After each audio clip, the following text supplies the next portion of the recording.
These two players coming out here. We're already spawning in on Vanny Research Station. And let's get it going.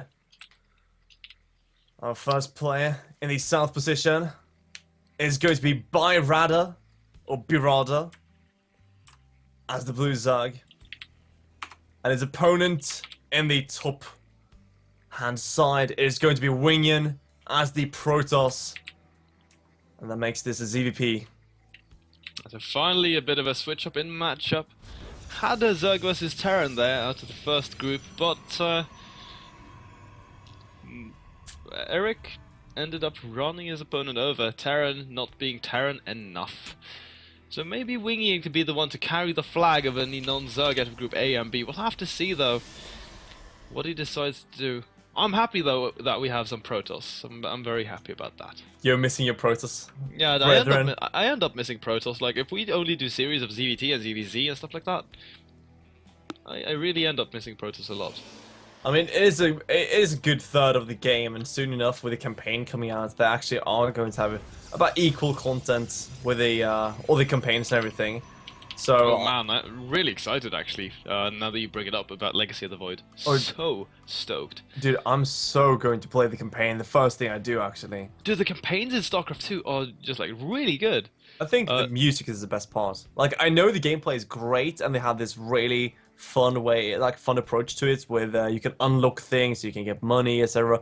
But the music is astounding. I actually didn't think that the soundtrack was the best that Blizzard has done. I think the best soundtrack Blizzard has ever done is probably for World of Warcraft Vanilla and Wrath of the Lich King.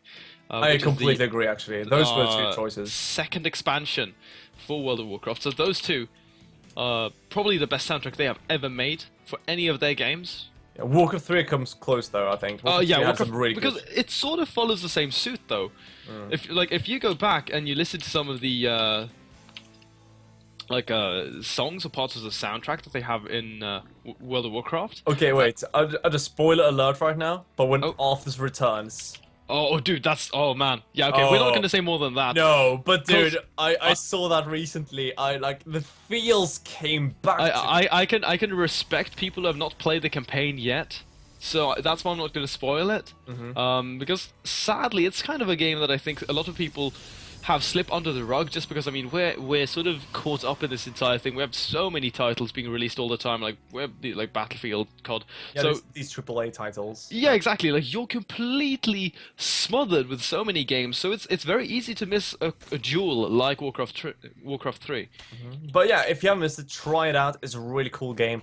That being said, though, I think soundtrack. Oh yeah, soundtrack. So good, so good. But then again, we actually have some pretty decent soundtrack here as well in the StarCraft 2.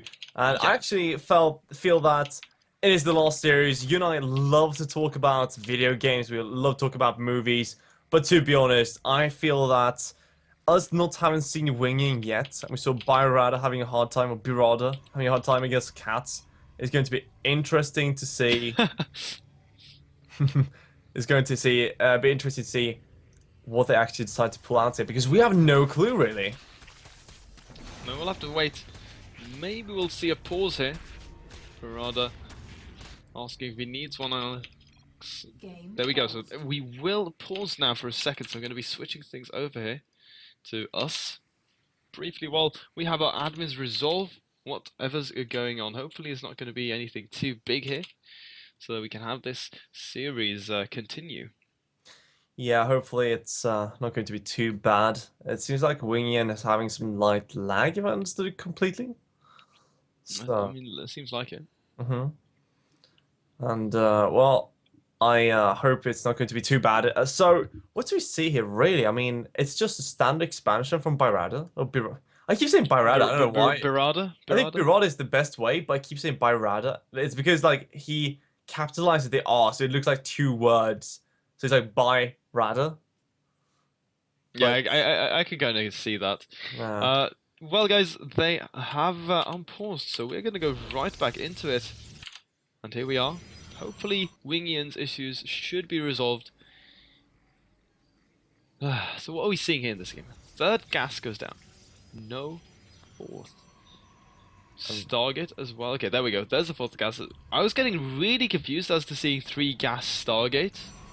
But we actually look at this. Wingian getting these at an excellent time. 6 minutes, 6:15 is a great time to grab gas 3 and 4. So, ByRada now sees the Stargate right away here with, you just see the follow-up, of course, with the Forge and the 2 extra gateways, but the Stargate is enough to kind of tell that, okay, something's going to come out here. If he sees the Oracle, he knows to straight away get the Spore Crawlers and he's going to be okay. If he sees a Phoenix, he could even delay the Spore Crawlers a bit. Now we'll see what Wingian decides to make out of this. Oh, he's supply capped. Oh. Or blocked, rather. Yes, we'll have to wait for this pylon to finish up, but there we go. It's going to be an Oracle. Oracle's excellent units at killing drones, actually killing anything on the ground. They have like fairly high DPS. Well, not Ultralisks. Now I have to calm myself down for a second. That's the one thing. Like maybe roaches, anything, but they do very high damage versus light units. Wingian is gonna peek in here, take a look at what's going on in the base of his opponent, sees the evolution chamber before he gets pushed away by this queen. And we see 1/1 melee attacks here for our Zerg. This is a little uncommon to go for unless you're doing one very specific build. That is very true. We could see this if we still had the, you know, the old Swarm host. Sometimes you'd see 1/1 into the Swarm play to just secure it really easily with a low mobility.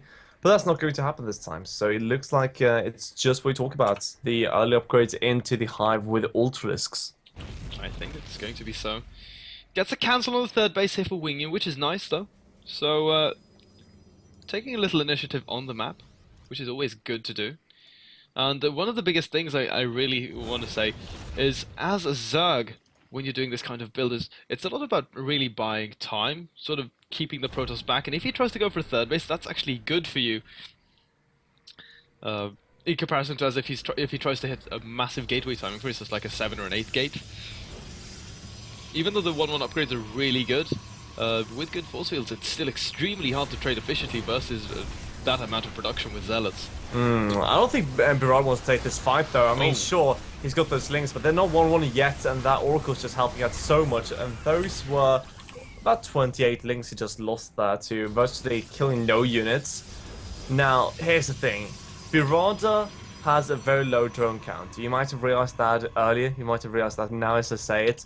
That's because this kind of style really sacrifices economy to make sure it gets that +2/+2 going, the lag going.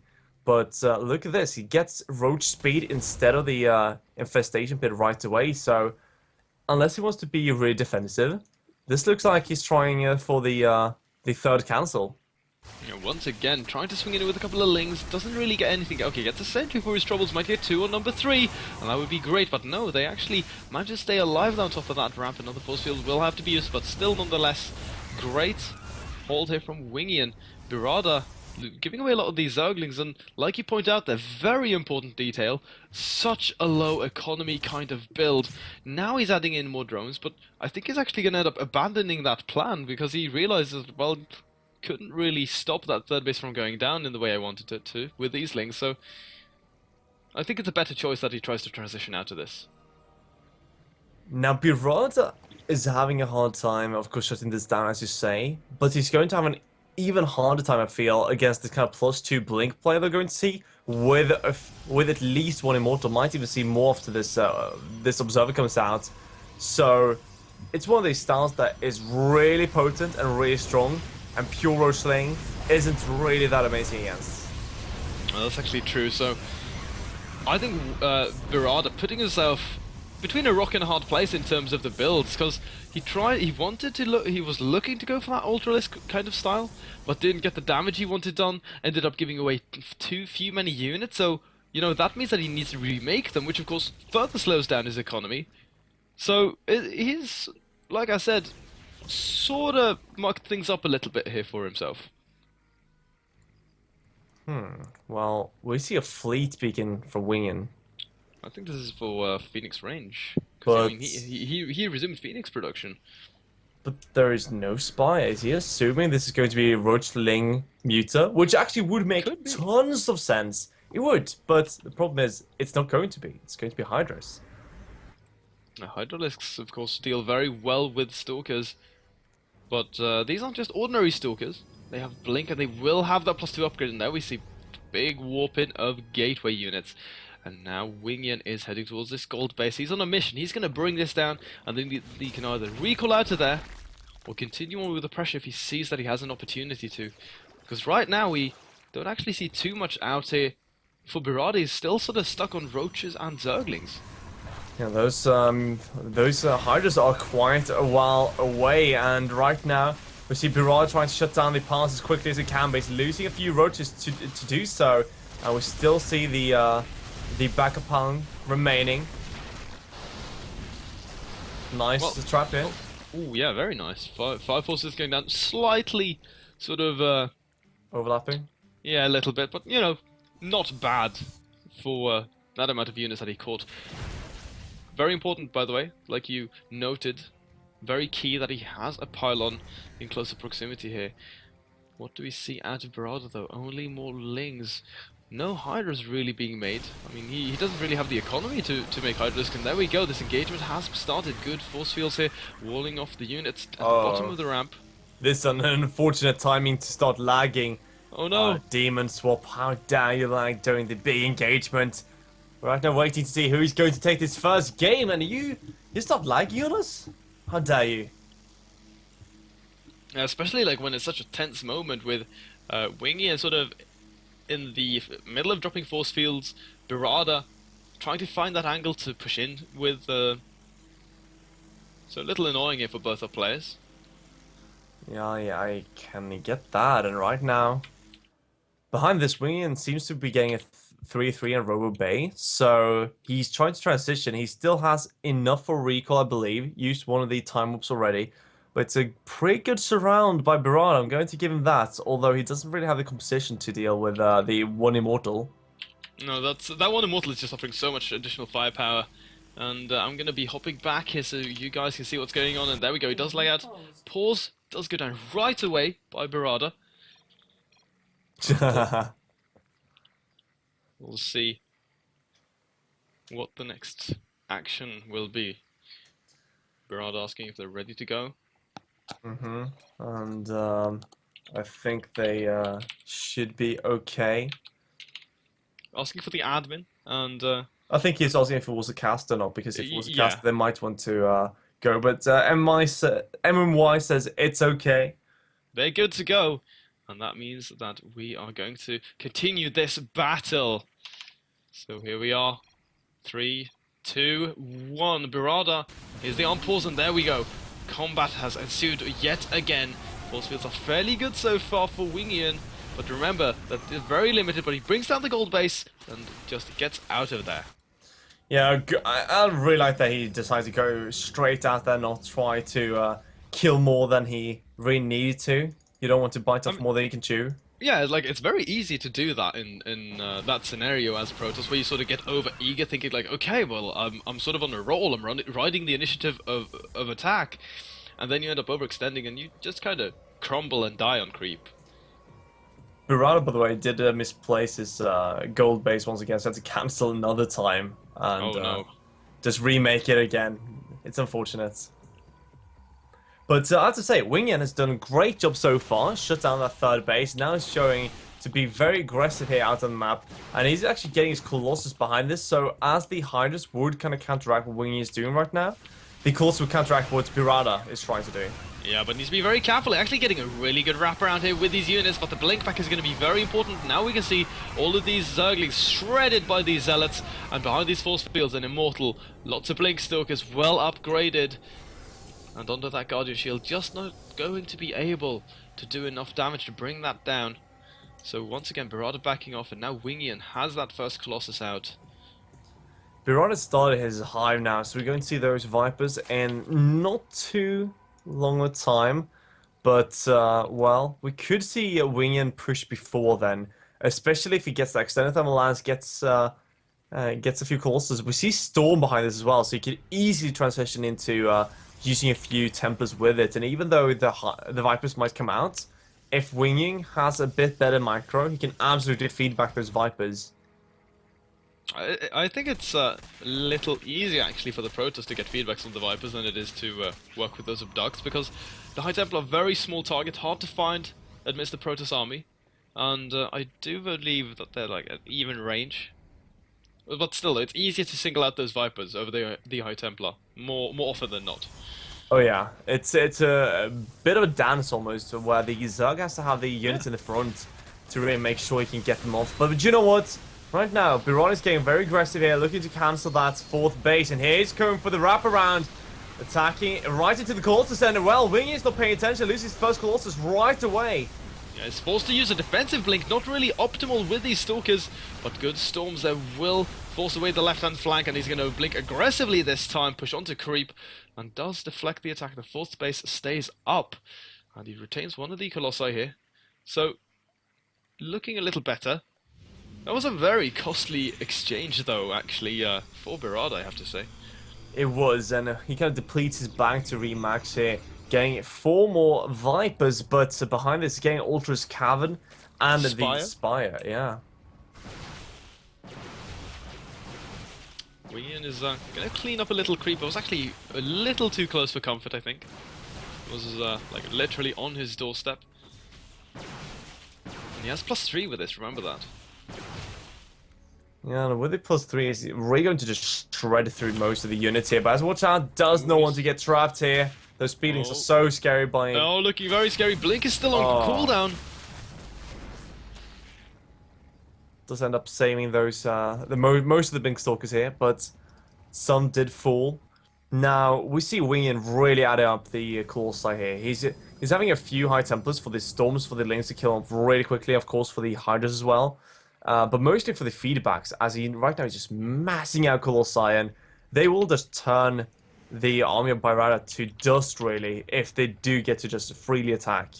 Everything on the ground is sort of invalidated by Colossi once you start reaching those numbers past 3. That's 4 actually right now, and well, he's going to add 2 more Robos, but we see the greatest Spire here out of ByRada. ByRada, so I sort of fell into the trap there. But, you know, with this Greater Spire can go into Broodlords, and that's actually something that's fairly uncommon to see Zergs go into nowadays. Well, we're going to see about that, because here comes ByRada. He does get the fish on several of these Colossi. Blanket storms though all of the army, but almost all the Colossi have fallen. Wingian right now losing all his tech units. 1 Colossus remain, but he's going to get focused down by these Hydras. And well, kiting back is Wingian. ByRada right now up 60 supply, but quickly enough, Wingian is trying to remax as quickly as possible. Yeah, that Blinding Clad really important in that fight, stopping a lot of those Stalkers from dealing damage and then being forced to pull back, losing the majority of his Stalker, like, backbone of the army, is also extremely expensive to replenish. Keep that in mind. A Stalker costs 50 gas. So for every 4 Stalkers, that's, in terms of gas, -1 Colossus. And then in terms of minerals, we're up to 500 minerals, 200 gas for 4 Stalkers. That's just so much money. Oh yeah, but, well, Wingian right now is producing Colossi in such a high pace. Look at this, he's producing 2 Colossi and an Immortal at the same time. Oh, triple Robo. Yes, triple Robo all the way. And, well, ByRada's decision is to go into Ultras and just try to crush this army once and for all. Now, the Immortal will be super important, but it's not really out yet. They're out of position. They were actually missed rallied here, so he might be able to pick one off, and that's going to be fairly important. No time warp being used to try to save that. Storm on Ultralisks. That's not really optimal, and the second Colossus does get caught out and fall. Storm there.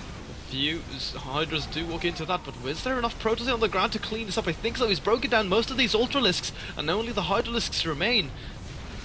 Yeah, it was a smart little decision here from ByRada, but he didn't think that. He didn't really think it through, because you need to have something to force the Colossi, or in this case even the Immortal, to get to the front, so you can kill off very quickly. Sometimes you use Queens, so you can keep the Ultras alive until they really force the Protoss into a corner. But this time, they were just kited to death, and well, Blink Stalkers are just so strong. And I even talked to, I actually talked to Rhett about this a bit, and he said that you always want to have that Pathogen Glass when you try to go for an Ultralisk style, and I completely agree in this case. Yeah, I mean, that would have worked wonders versus this army. Now we see out to Wingian. He's trying to go for a little drop here. Hits that gold base. Not going to be able to bring that down. War Prism will end up falling. And now we see him trying to establish his own gold base. ByRada has sort of stabilized. He's up and running on 5 bases. Has that gold still. Running a little low though. And already Broodlord's out. Now, of course, we see ByRada having all the upgrades he could ever ask for, except for that Adrenal Glance, I believe. But he's done a good job by getting to the late game here against Wingian. He has it. He does have an Adrenal Glance. Oh.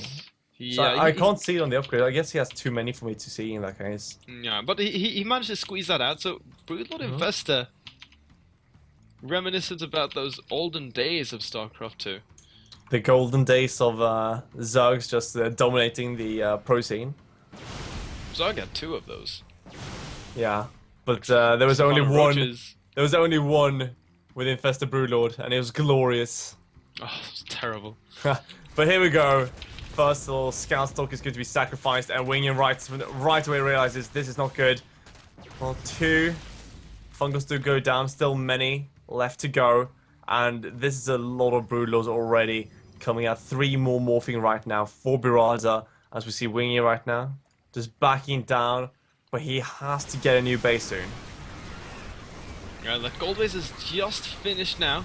And he goes right on top of this army. Good fungals do go down, but is it enough? The Stalkers, with blink off cooldown shortly, will be able to go right underneath these Broodlords, and they go down. That's going to be most of this really expensive army for ByRada, and he's actually losing most of this. Most of the Infestors have already gone down, and the ground army right now for Wingian is so powerful. I don't think he's going to have enough to be able to remax and stop this.